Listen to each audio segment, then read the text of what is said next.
Hello and welcome to Centrist Ads. My name is Adam Radford. Joining me all the way from Newcastle under the line is Alex Negad.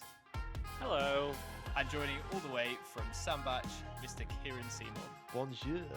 Parish councils in your neck of the woods have been in the news in the last couple of weeks. Jackie Weaver has been involved with Sandbach Town Council in some form. Now you're just name dropping Kieran. I know, yeah. Just trying to get in Jackie Weaver references. Yeah. Because we've had a few more listens from further afield in the UK this last couple of weeks. Could you explain, Alex, what happened in this chaotic exchange? It was summed up basically with a point of order trying to be made, and Jackie Weaver, who was the chair of the meeting, is that correct? Yeah, but wasn't she brought in as an emergency chair? And the vice chair was getting rather irritable, and it was just essentially just broken out into a barroom or Zoom brawl with a lot of people from a Vicar of Dibley style cast. I love it. It is everything about Wendy House politics that I absolutely adore. It's wonderful, and I'm looking forward to the day, Kieran, when your council meetings go viral. You never know. I'm sure there'll be one or two things. It could happen. Alex, what have you been up to in the last fortnight, aside from watching Hamforth Parish Council meetings? That was a hell of a Friday evening. This week, I've been undertaking my Prince 2 foundation and practitioner training, which has been a very, very heavy week of content, which has really just kind of gone through one ear and gone out the other. Just a shed load of information that I had to do some practice papers today, and I don't know if I've passed them or not. I can't bring myself to mark them. So that's basically been my week. What is the content? Like, what is the stuff about? Basically, project management certification, but it's a very sort of old. It's like the standard certification, but it's very old and outdated principles. It's very stuffy. I hope in about a month I'll be able to at least say I've passed some of the training. It's all moving in the right direction, isn't it? So long as you can see something productive that's happened with your day, there's always, you can go to bed feeling like, oh, okay, I've actually not been a slob today. Oh, don't get me wrong. I wish I was playing Halo on repeat. Basically, that's what I basically wish I was doing. But no, I thought I'd be productive instead, and still debating whether it's worth it or not. I ended up completing Homeworld 1 and Homeworld 2 in the last fortnight, which were games from my childhood, and it's a real-time strategy in space. The graphics and the gameplay was absolutely mind-blowing at the time when I was 12. And it's was just that 1988, Adam? Was that when you were 12? Order. Am I the oldest? Am I older than you, Kieran? I can't remember. No, I believe I'm older. I think 11th of the 10th, 1988. Yeah, you were the oldest. Yeah, you were the oldest. Yeah. So I can't really laugh at that joke. Yeah, but you go for it anyway. But you are the only dad here, so. Yeah, that is true. Yeah. Oldest by age and oldest by a receding hairline. Thank you, child. So when Jensen hears this in a couple of years' time, I say a couple of years, in quite a few years' time. If he's listening to a political podcast about the intricacies of UK and international politics in work by the age of 4.5, I think I've completed it being a dad. We've had a few more listeners from around the world. We've had listeners in Texas. We've had listeners in France. Puente Nansa still remains number one listener in Puente Nansa, whoever you are.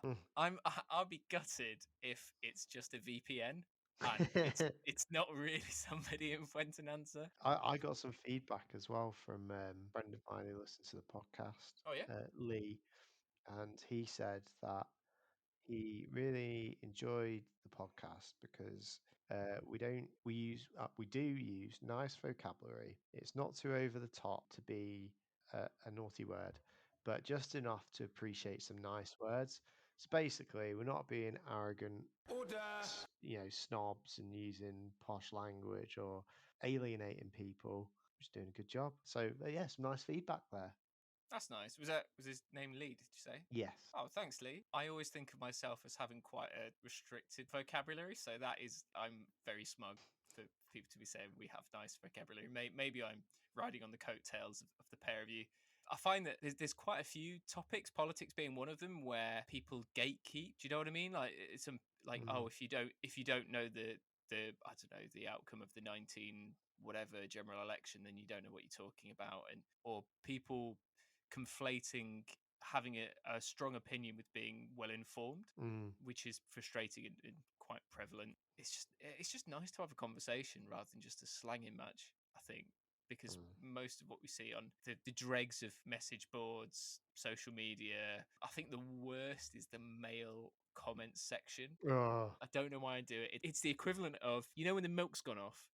Do you guys have the urge to still smell the milk? just check.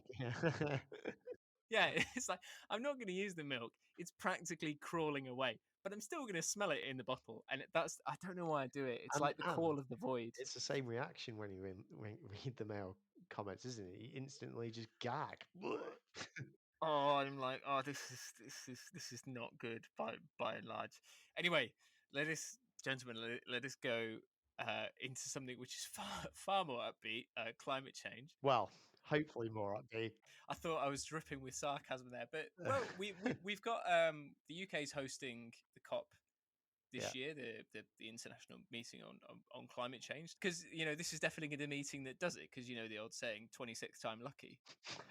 the summit which the Tories and Labour to different degrees are sort of complicit in the making of, that could kind of, to steal a phrase from Malcolm Tucker, order the chances to death of a suitable outcome. Yeah, so obviously a massive year for climate change, especially now Biden's in. This is the most important meeting on climate ever, I would say. Far more important than the one when the Paris Agreement was made, because I think there is generally now awareness amongst the public that this needs to get sorted, and not just the public, but businesses as well. Business is suddenly starting to realise, hang on a minute, the planet's pretty.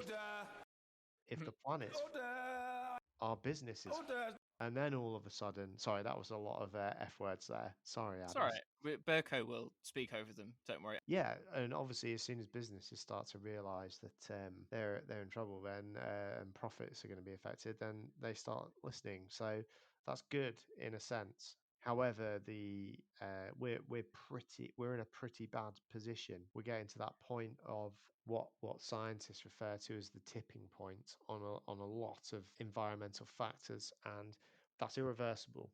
You can't do anything about it. You go past the tipping point, and once you pass the tipping point, that's it. You can't do anything about it. So it's a huge, huge year for climate change, and it's got so much promise. Obviously, we're hosting the COP later this year. We need to be seen to setting an example, especially post Brexit. This is why we did Brexit, to be a world leader and influence the world and show what a mighty power we are. What better issue is there to do that on than climate change? And I don't know how it's going to play out yet. I really don't. Johnson's come out of this point, we'll have no carbon emitting cars by 2030, fully electric, as ever.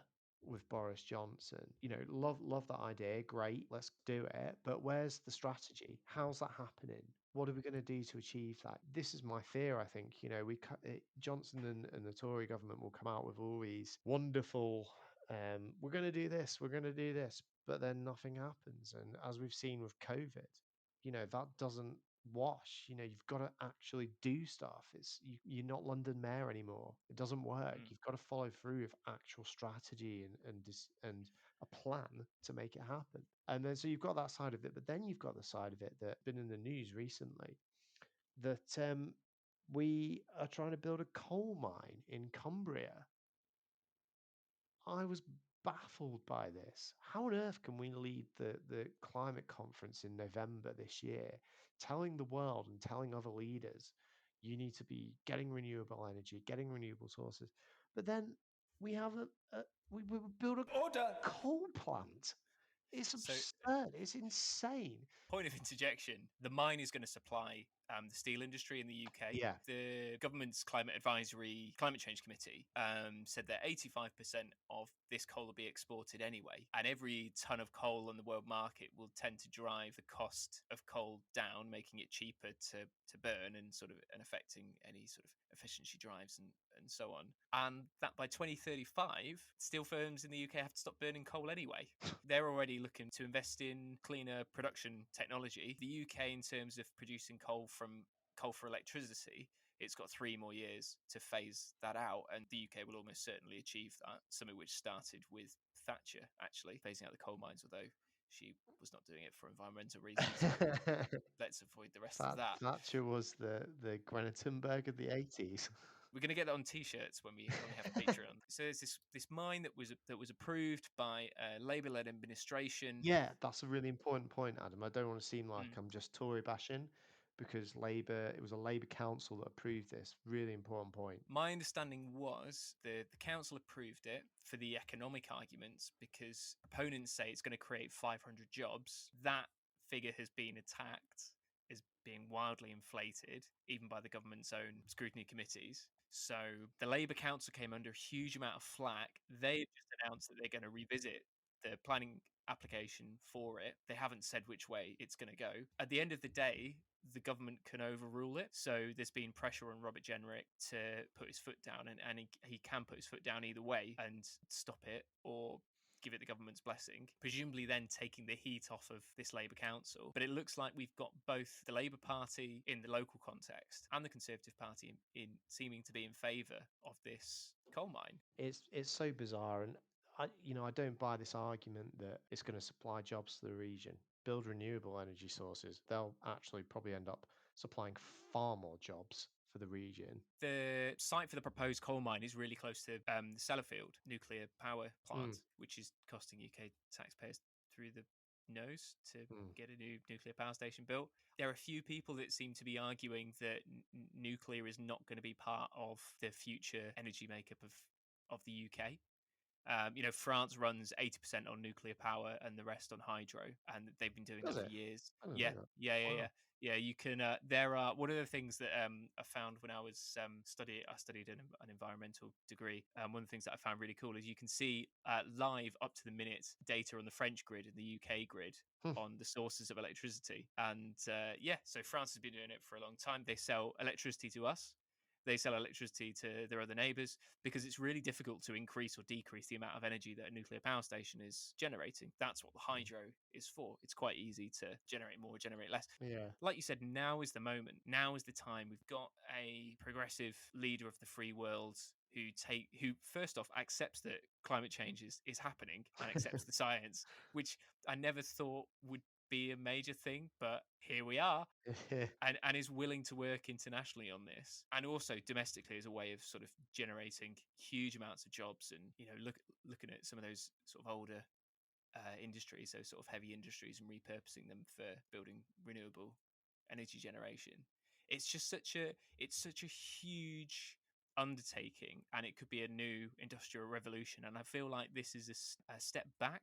Yeah, because the last thing, UK steel needs to survive, because the way in which steel is produced is always going to produce pollution, but the way in which it's produced in the UK is far cleaner than in lots of other countries. And so all that we would do if the UK steel industry closed down, purely in terms of emissions, forgetting about the huge economic impacts on those communities like Port and so on, would be to increase emissions.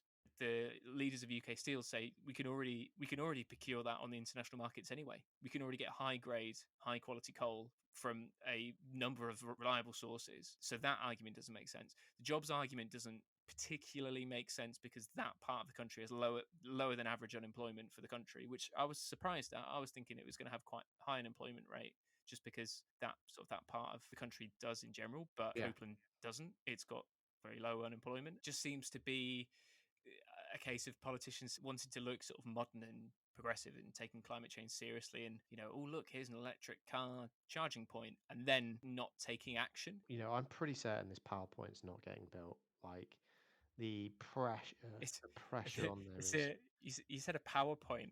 I'm pretty sure the PowerPoint. Yeah. This PowerPoint.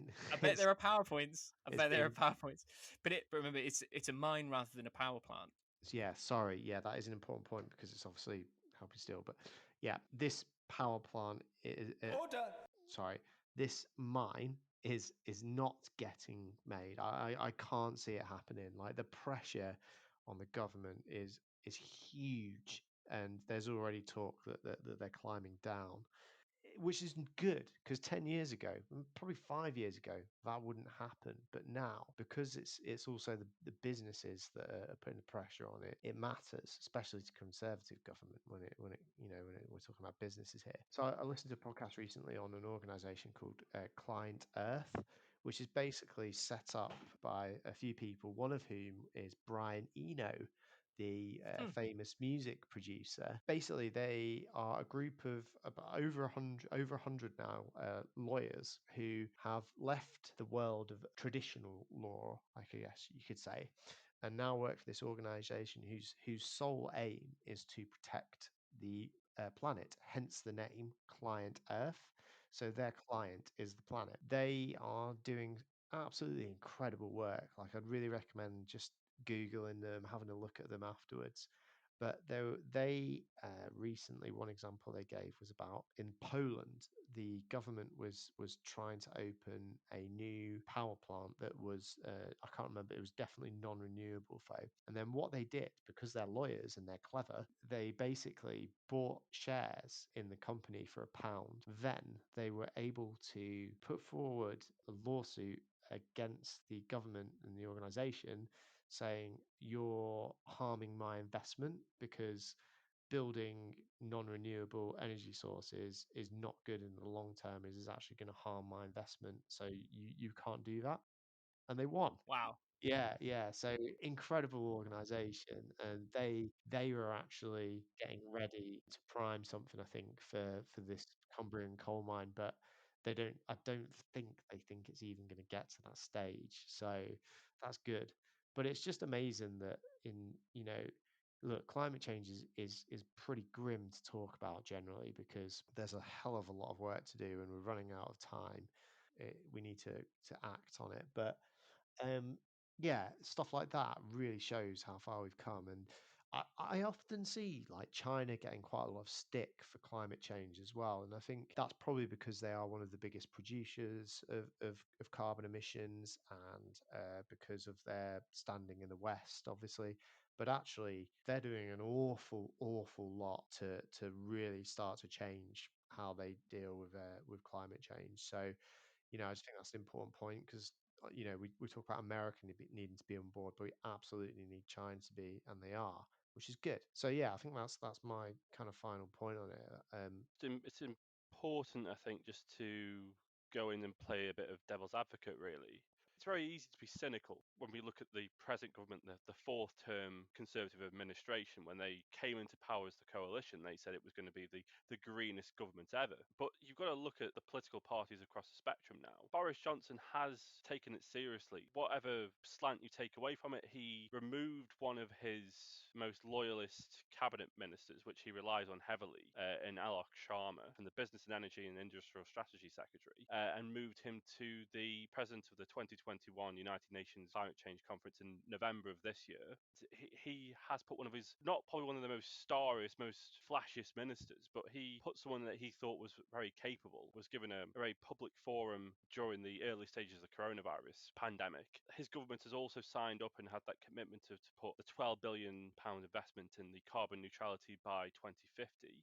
And also his partner as well, Carrie Simons. She worked for like a public relations role for climate change and environmental charity. So I think he is heavily influenced to make these changes and abide by these regulations. And he's also got that 10-point plan for the UK. So I think it's important in that respect that the government is doing things, and it does recognise those things.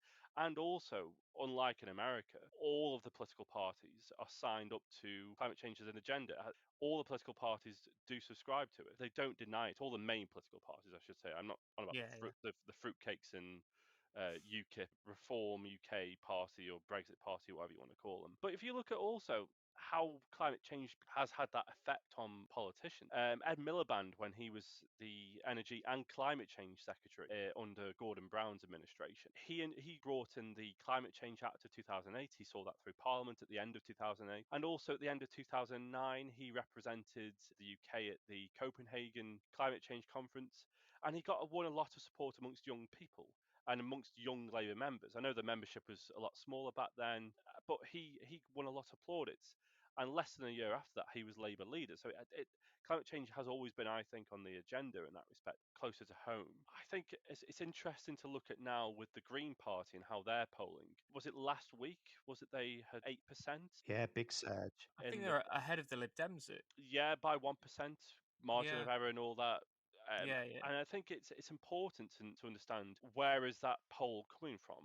You see a lot of the far left and the hard left who cynically just say that, well, it's Keir Starmer's performance as leader. They're so dissatisfied. The Labour voting base, the young, socially liberal, care about more of the environmental issues. It's that vote that's going to the Greens automatically. But the problem is we can't know because there's no local elections since spring of 2019. I know it feels like a lifetime away now, because a lot has happened. Well, we don't know where that polling number is coming from. Is it dissatisfied Conservative voters that who care more about the environment?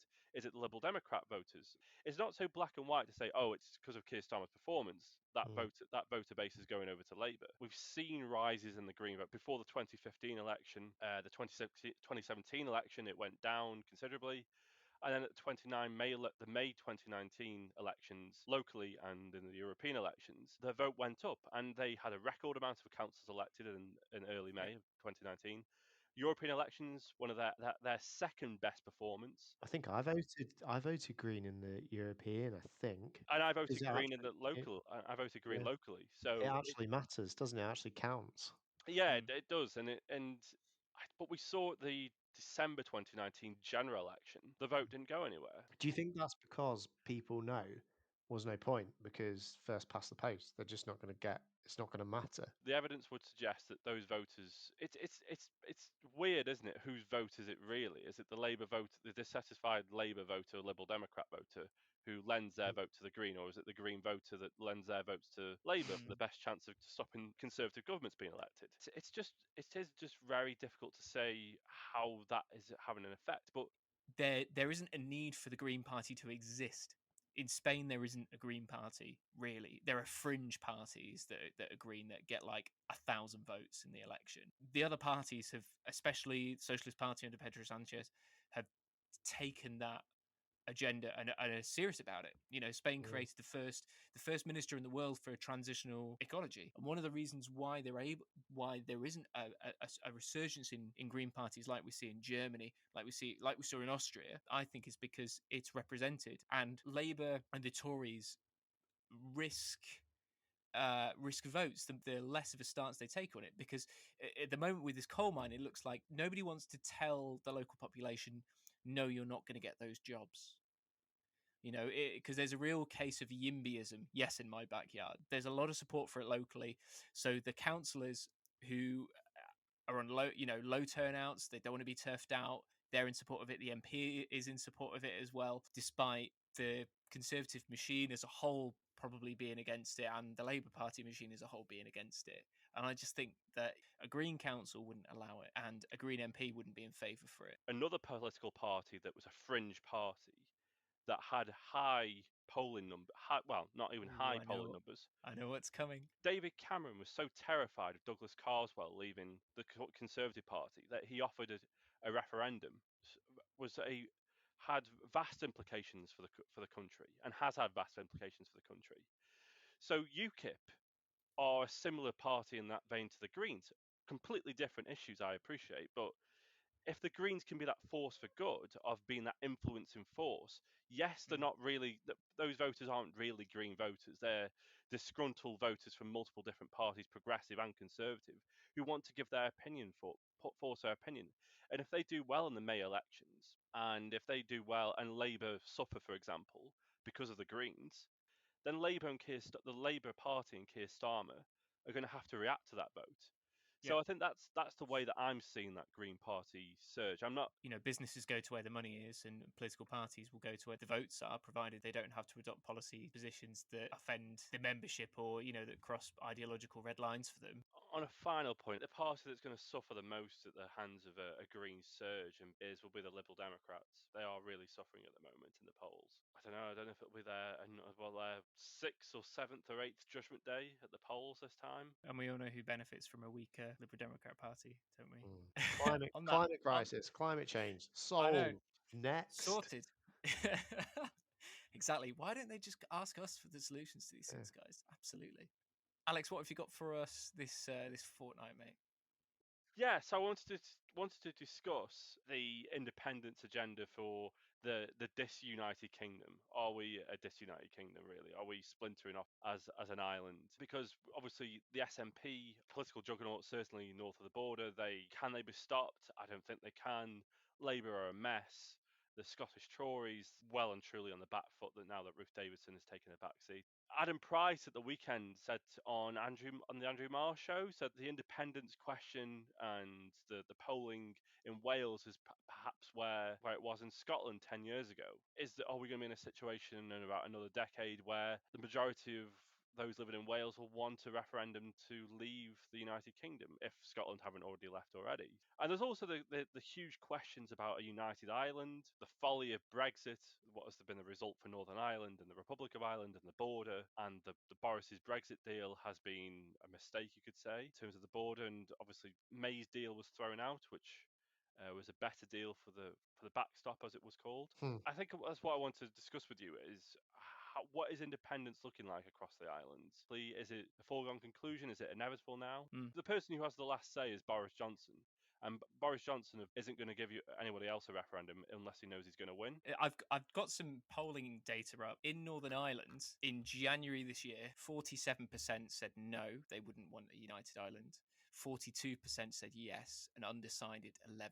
So that's a lead of 5% for no. In January 2013, it wasn't a lead of 5% for no, it was a lead of 48%.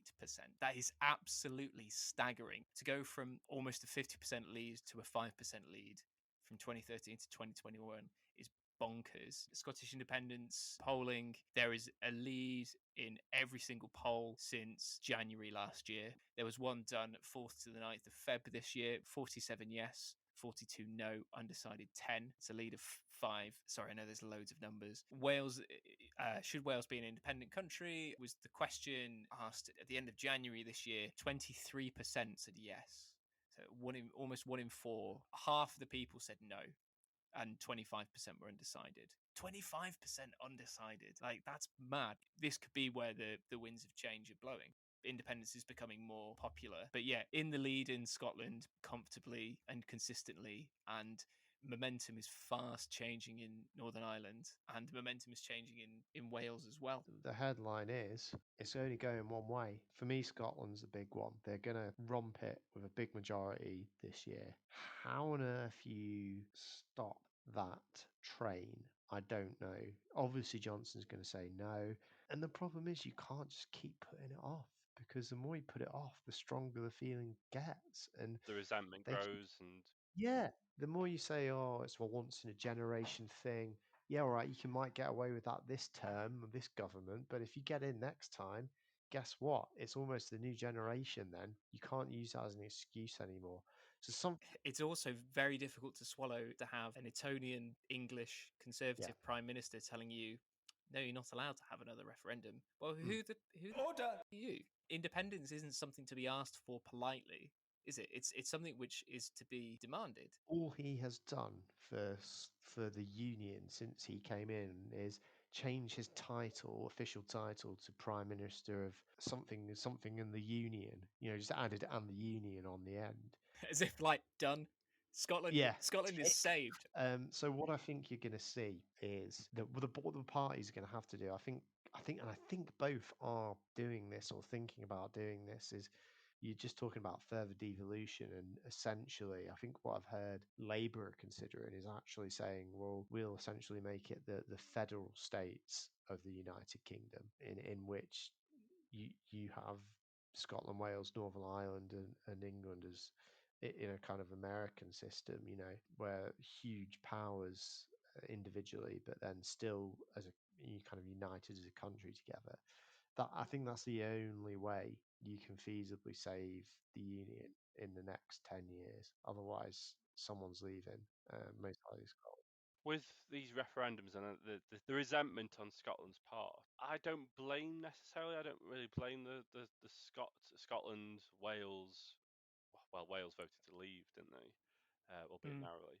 And there's a considerable number of Welsh, English people that live in Wales as well, which could stem the tide of things, really. And there are a number of Conservative MPs in Wales that are English, that don't have any links to their Welsh constituencies and still got in. I think that identity there is still strong, but is it as strong as Adam Price and Plaid Cymru are saying? The SNP are a strange beast because I don't think they're neither left or right in terms of political persuasion. I don't think, whatever you say about them being more left, they picked up the baton where Labour dropped it years and years ago. They just sensed an opportunity there, really. What would you say to this? In the referendum in 2014, the European Commissioner said Scotland would be thrown out of the EU and couldn't rejoin. Yet the SNP used the EU as one of their election strategies. Yet they would have been thrown out of the EU even if they'd left in 2014 pre-Brexit. So it's a strange one, really. And the SNP voted against the deal that Johnson had brought in, the final trade deal, and Labour backed it, and most of the other parties backed it as well. But the SNP didn't back it. So by virtue, did they want to leave with no deal rather than a deal? So I do find there's some strange. I don't know that their arguments don't always add up. I don't buy that they're all as saintly and godly as they like to come across. I can understand why a Scottish person would want to vote for them. I think obviously Brexit was very damaging. It was a very selfish vote by and large, and it was a vote that England took to be. They voted for themselves knowingly to be poorer and have accepted this.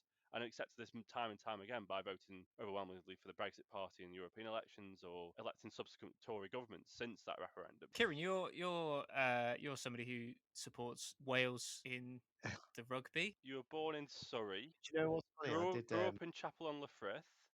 Yeah, I did one of those DNA tests 3 years ago, and it was fairly inconclusive then. But now I went back on last night, and it's basically the more people that do the tests, the more they can break down the genome more and get more precise. To find the So I went Welsh back. gene, is this?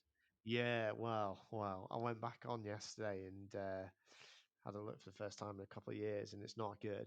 Like I think I'm 37% English, 31% Scottish, and then like 18% Welsh. So I'm actually more You're actually more Scottish Scottish than Welsh. I presume than when you Welsh. say it's not a good thing, you don't mean it's bad to be Scottish. You mean it's not a good thing for your claim to support Wales. Yeah, Is yeah, yeah. No. I love the Scots. Yeah, But um, I don't get it. There's something really common I find with English people if they are half Welsh or Scottish or Irish, or they have an Irish grandmother or Scottish grandmother or whatever, then suddenly they have to support them in the rugby. I don't get it.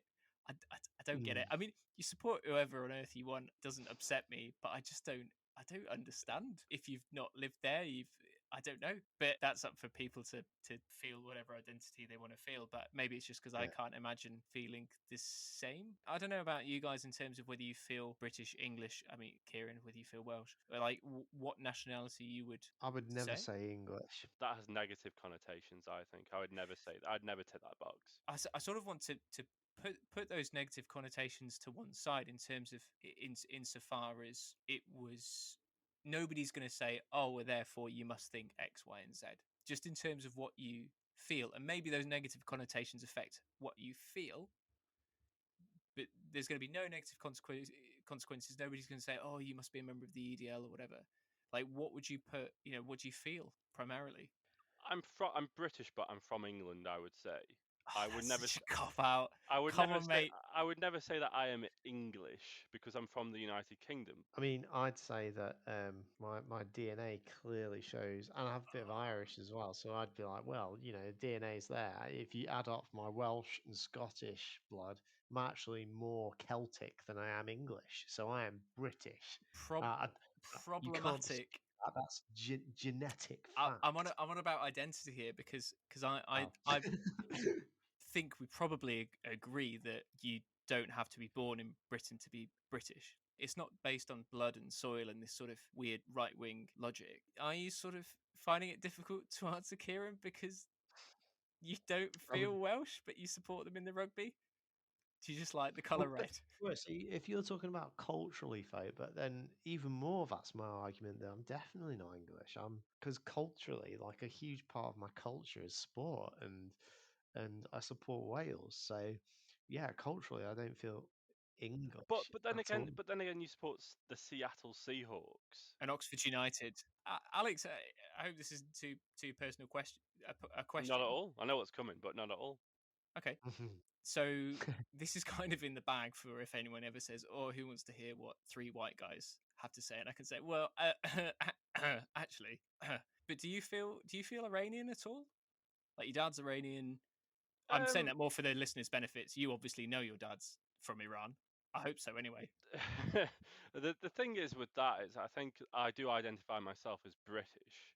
I've only ever met two of my Iranian relatives. No, three of my Iranian relatives throughout the course of my life. It's one that, I do recognise that I am half Iranian, but I would never say that. And I do have some know of and do like cultural references, like I know the food, and if Iran's playing at the World Cup, I suppose it is a novelty where I get a bit sentimental. That's my dad's country playing in the World Cup, and they nearly beat Portugal. That was exciting. I was gutted for them. I think we watched it together. We did. So they had that the crazy guy with the rolling over throw in.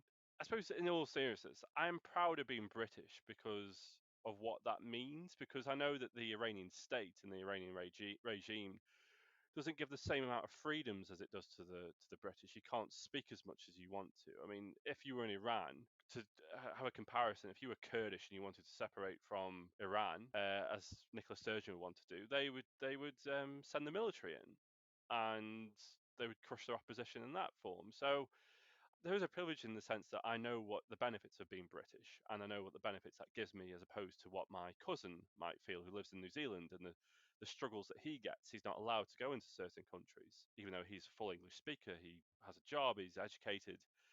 He's banned from certain countries, and I know that Iran does have those negative connotations to it, because it is like, oh God, Iran, those crazy people who bang their heads on the hands going Allah, Allah, like that. So I think it brings up that feeling of fear, doesn't it? It's that crazy country in the Middle East that hates America and wants to wipe Israel off the face of the earth. But there's a values thing at the heart of your identity in terms of being British over Iranian. I suppose, yeah. I mean, it's not all swarthy features and stubble and nice olive skin, and you tan well. I identify more as English than British. I have the same sort of feeling when I see, English Defence League people appropriating the flag for their own ends. It's not theirs. Nothing gives them the right to own it. There are some problematic things about England's past and about its present and things. And I don't know if I necessarily feel pride in the same way. I think I'm more self-deprecating about us as a country. I like our eccentricities. I like how we're just a little bit weird. But we're a little bit Hanford Parish Council. We're a little bit Hanford, but yeah, exactly. We're a little bit Hanford Parish Council. I don't feel Welsh in the slightest. I don't feel Scottish in the slightest. And I know that feeling British isn't just you add 1 + 1 + 1 + 1 together and then you end up equals Britain. Whenever I travel to Scotland, whenever I travel to Wales, it feels like I'm going to a different country. Wow, that's really interesting. See, for me, it feels like the same country. I don't know. I don't know whether it's because when I was growing up, we'd go on holiday to Wales, so that's what it was built up as. I don't know. I don't know if it's to do with just how the land looks, but it feels different. I've only been to Northern Ireland once, and that felt like a different country.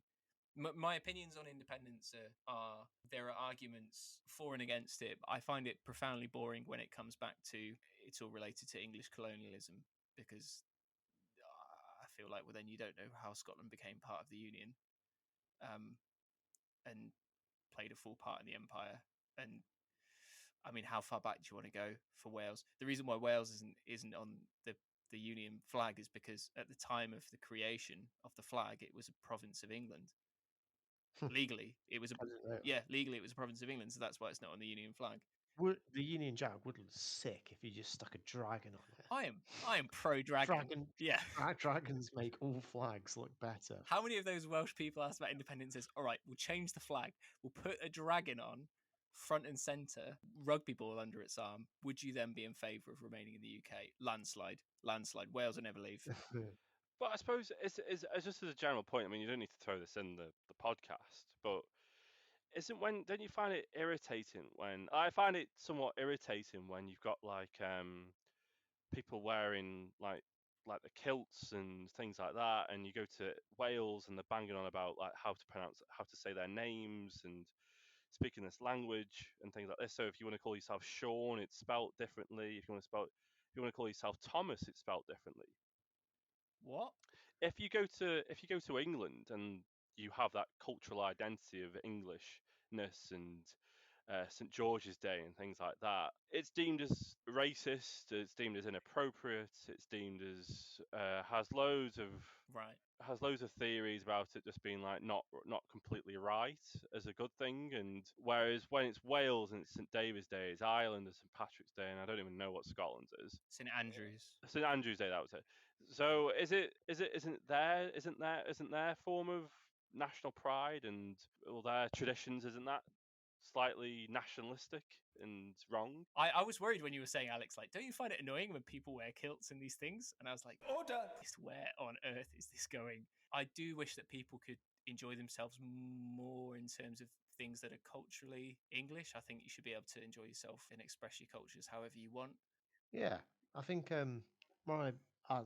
it's been a really interesting discussion. This, like, I've really enjoyed it because I don't think we planned it to go on this kind of route about culture and how we define ourselves. So it's been nice to listen to be honest. Like, it's nice that it's just kind of naturally happened, and I've enjoyed listening to both your points. I can't remember what the original thing was about. Was it about whether about devolution, weren't we? And we're going into identity politics. Actually, I'd say actually a lot of England's problem is that it has no identity. That's why it's in this weird situation. It's in this weird flux of wanting to have Brexit and things like this because it's got no identity. The people who are claiming the identity the loudest are the people who we least want to associate with in terms of the hooligans and things like that.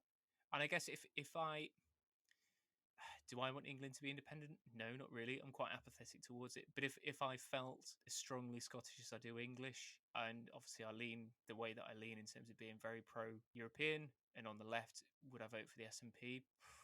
Possibly. I don't know. I have zero preference in terms of whether or not the union stays together. I think it's up to the populations of the respective countries.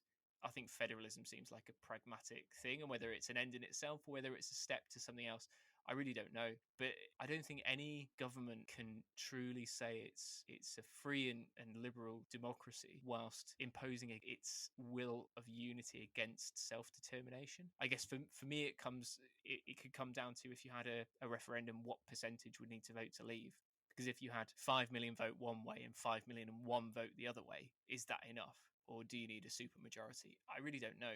I'd rather have that conversation than a conversation of, which is essentially Scotland repeatedly voting for separatist politicians, and they're going to do it again, and the UK and de facto England saying, you're not having it. I don't think that's a productive conversation. What Scotland are doing, taking that as the example, because they're one of the most devolved powers. Like, that's a country that I kind of think, I'd quite like to live there. Like, bringing in things like free tampons for women, prescriptions are free. It's progressive stuff. It's stuff that I'm like, I want to be part of that. Why, like, can you blame them? And Yeah. it's amazing to see these small countries, and then you look at Scandinavia, and they're clearly seems like they're going for that kind of style in terms of what they're doing, and fair play to them, it makes sense. And so, regardless of what the centralised government does in Westminster, when you've got a country being as progressive as that, it's hard to counter that, really, unless you do you it. can't really argue against it from a moral point of view, or in terms of a pragmatic point of view either, can you? Who doesn't want free prescriptions? I know, yeah. It's just I know exactly what you mean in terms of the future. The future of a Scandinavian style welfare system is extremely appealing, and you know, if you were living on the border between England and Scotland broke away and truly ran with it, and that's a big if, because it could also be quite appealing to sort of undercut England. But if the Nordic model is the way to go, I can completely see it luring, you know, a lot of young professionals to Edinburgh. We should probably wrap it up there. Before we do, Kieran, have you got a couple of things to say about social media? Yeah, so just to say, follow us on Facebook and Twitter at Centralist Dads. If you want to leave a comment as well and tell us what you'd like us to talk about, let us know. We do not mind that at all. We're happy to be led by you guys. And also, if you, whatever podcast streaming service you listen to, iTunes, Spotify, I'm not going to list them all. I'll be here all night. But please just give us a like, give us a review, 5 stars, or whatever you feel we're worth. Five stars. And leave 5 stars. five, five, and yeah, just leave a review, and as long as it's nice, or be honest, we can take criticism, I think. So yeah, that's it. Personally, That's all from I me. would write. You can leave us like a scathing review, provided that you give us 5 stars.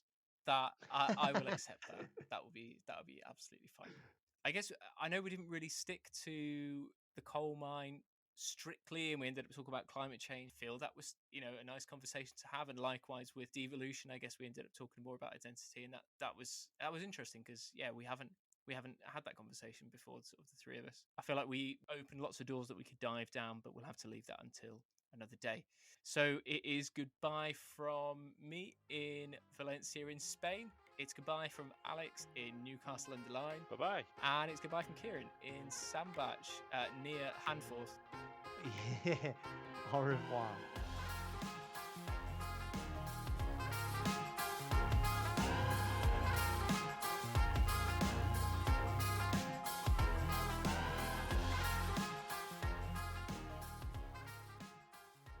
Alex, what have you got for us, mate?